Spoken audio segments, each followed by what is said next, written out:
Assalamu alaikum everyone, this is Amir Nazir. Today I am here with the new topic planning steps for communication.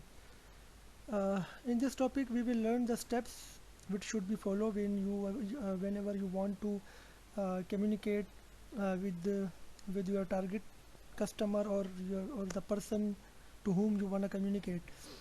Uh, basically, why a plan is required? Because it gives you the structure to determine to whom to communicate and how.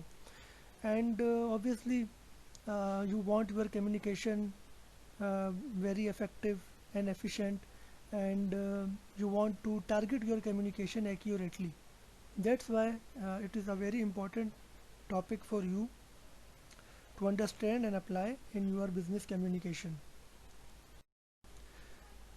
In planning steps, there are some steps we will discuss. Know the purpose, visualize your reader or listener, choose the idea, get all the facts, organize ideas, revise and proofread. So the first step is know the purpose. Obviously, before communicating, you should know what the purpose is. What is the purpose of your communication? And obviously, when you are arranging business communication, you must know the purpose clearly. You must know why you should write and what should be written. If you are writing a letter to someone, so obviously you will choose words and phrases to use, and it depends on your purpose of writing the letter. And obviously uh, the purpose may be sale, maybe goodwill, request, complaint, inquiry, any purpose which you are addressing in your letter. uh, you should know it clearly. And there are two types of purpose: general and specific. General purpose basically represents to all. If you are writing on behalf of the general public, so it is a general purpose. If your purpose is specifically related to you only, or the issue is very specific, so your communication, obviously, it means that your communication has a specific purpose to address. So the first thing you should keep in your mind is to know the purpose of your communication, so that will make your communication more accurate. The second one is visualize your reader or listener. Obviously, the audience to whom you are communicating, at first you have to analyze them. You should know about their preferences, their group. Are they students, or are they workers? Are they management people? So you should know about them, and try to picture that person. If you are communicating with a specific person, so just make your imagination about him or her, about his background, his education, his field, and find common characteristics. Find what are the characteristics of the what are the common characteristics of that person, because it is better for the communicator, the sender, to understand the receiver, because you are sending your message or you are writing a letter, and he or she is the receiver. So you should know his background, qualification, education, position, or in status in the company or in the society. And obviously you should also know his desire, expectation, what he or she expects from you, and or the problem, and furthermore his or her possible reaction to your communication, to your request or your letter. And additionally you should know whether he is superior, he is a labor, professional or technical person, or he is a college or school or university student.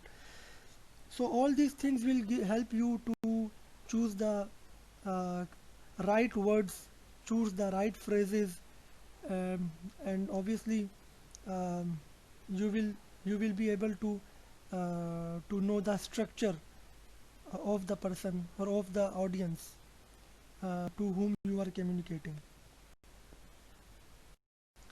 Choose the idea.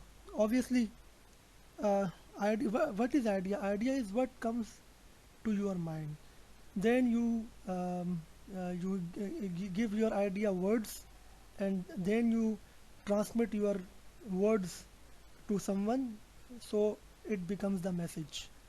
So obviously, after having decided on the purpose, if you know the purpose and you have visualized the audience, so you begin to choose the idea to be inserted in the message and the idea to be included in the letter or report you are making. And it depends upon the type of message. And before you start working on it, just jot down the points to be covered in communication. Obviously, and it will bring importance and urgency in your message, and there are high chances that the receiver will obviously give you the feedback uh, you wanted. So be careful, and and be careful when you choose the idea, and obviously all these things will make your message comprehensive. Get all the facts. Message without facts and figures are just waste, because the facts and figures supports the message. It supports what you want to say to the audience, and facts and figures should be specific and updated, because knowledge based communication uh, is worthy nowadays, and communication of any sort should be backed by the facts and figure, which make the communication more emphatic and forceful. And to explain facts and figures, you can use visual aids, you can use graphs, you can use tables.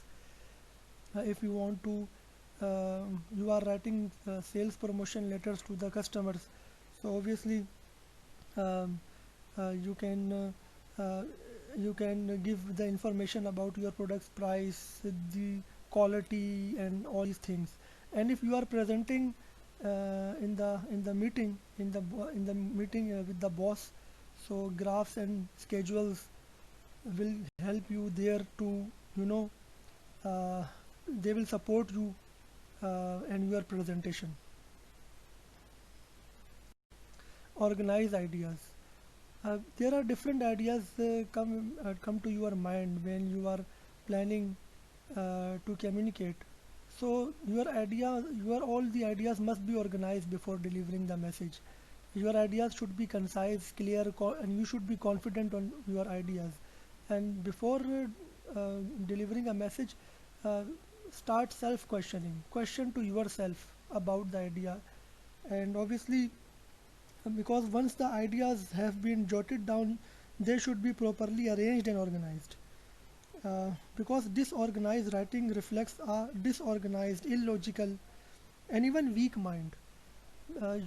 Because your communication, your message will reflect the the strength of your mind, and failing to organize obviously will foil the objective of the message.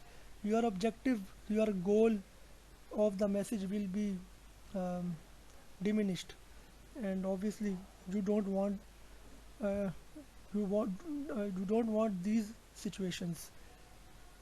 So obviously organize the ideas, and just do all these tick things which you are watching right now in your screen. Revise and proofread. Obviously, in written communication, after writing a letter or memorandum or report, always revise it and correct your grammar mistakes, and give proper punctuation to your message.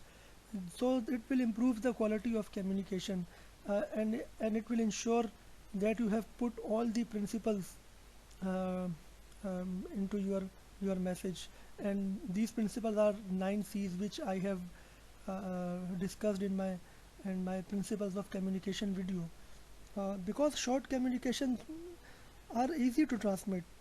There is no need to revise and proofread for short communication, especially oral communication. You cannot, what you have said, it is delivered immediately. So revising and proofreading is not possible in oral communication, but in written communication it matters. So detailed and complex writing and revision is very important, and the reason is to ensure that the message obviously fulfills the principles, and you should know that poorly organized and written message is a waste of material, money and time.